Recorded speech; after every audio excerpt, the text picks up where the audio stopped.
Hi everyone and welcome back to Chess for Charity. In this video is a checkmate in 3 for white here. Look at this crazy position. The pawns are going up the board for white and down the board for black. You might ask yourself, how is this position possible? Well, stay tuned after the puzzle and I'm going to show a proof game that shows how to get to this position. But right now, it is white to move and win. 3 moves, mate in 3. So take a second and think about it if you would like to pause the video. While you're doing that, I would like to quickly encourage you to subscribe if you have not yet already. Half of the income that I earn in this channel goes directly to charity, so it helps out so much. Thank you for those of you who have subscribed. So while you're thinking about this, let's see. We have all these pawns go up the board. If you start with just the A pawn, for example, just to give it for instance, A7. The idea is I'm going to play A8 and I'm going to checkmate you in the back rank because this pawn's covering and this king, of course, is covering. That does not work because A1 equals queen and now this square is covered. This is not going to be the fastest checkmate.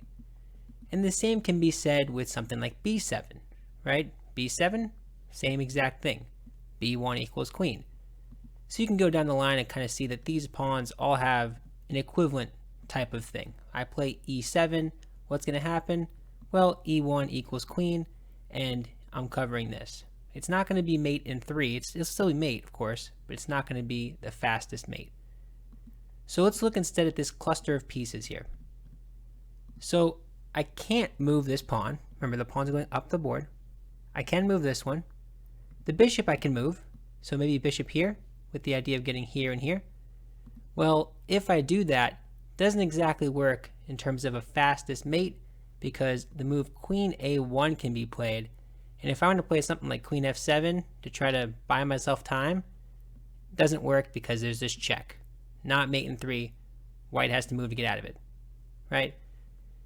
Okay, so the only way to solve this puzzle is to move this pawn, F6. Now what's the point of this move? The point is to move so that this bishop can get out. Not necessarily take this pawn, we don't really care about that. We want the bishop to move so this queen can get here on E8 and give checkmate to this king. Okay, so what is the best defense here for black? Does anything matter? Well, not really. They can play any move. Let's just say A1 equals, I don't know, let's put a knight. That way I'm defending this. Doesn't matter.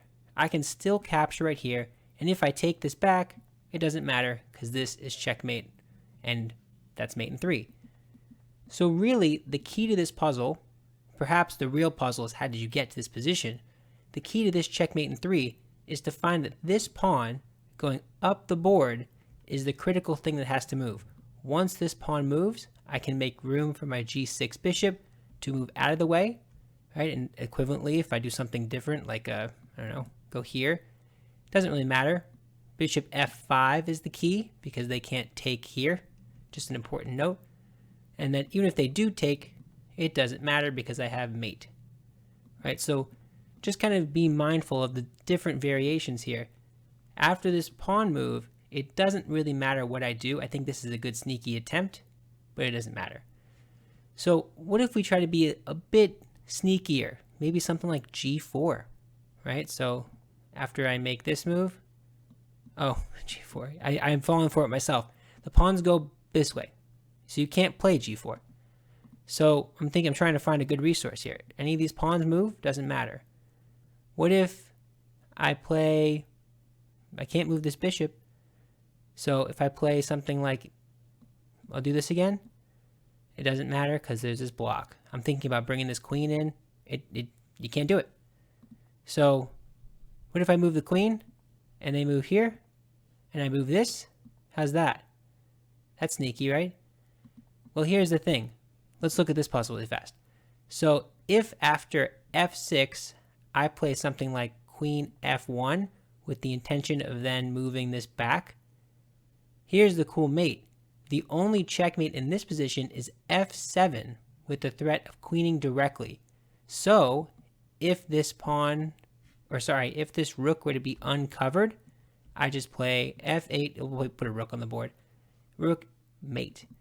So upon looking at it a little bit more, there are some tricky defenses that black and try to throw at white, but it's not going to matter. So I think that's it in terms of a good defense. Let me just take one more look. You wanted to kind of pin this. That's why I thought about moving it. Doesn't seem to matter. If I put it here, and then they play something like, so I play this move. Yeah, the best move in the position right now is b7. This is so cool. And then doesn't matter what they do because this pawn can't be stopped. Right? Don't you love that? Cool. So I like this puzzle because it's so tricky. If the queen goes anywhere, what do? You could push this pawn and just, you're complementing the queen's position. d7, you do something, and I'm going to push here. It's going to be mate because you can't push this pawn that was originally going to defend in the beginning. Amazing stuff. Hopefully you liked the video. If you do, let me know. It's a really nice puzzle. Pretty incredible that this position is even possible. Stay tuned for the proof game. I'm going to show that. Thank you to the person on Discord who put that together. It's all fun and games. So please like, subscribe, all that stuff helps me out so much. Thank you. Bye.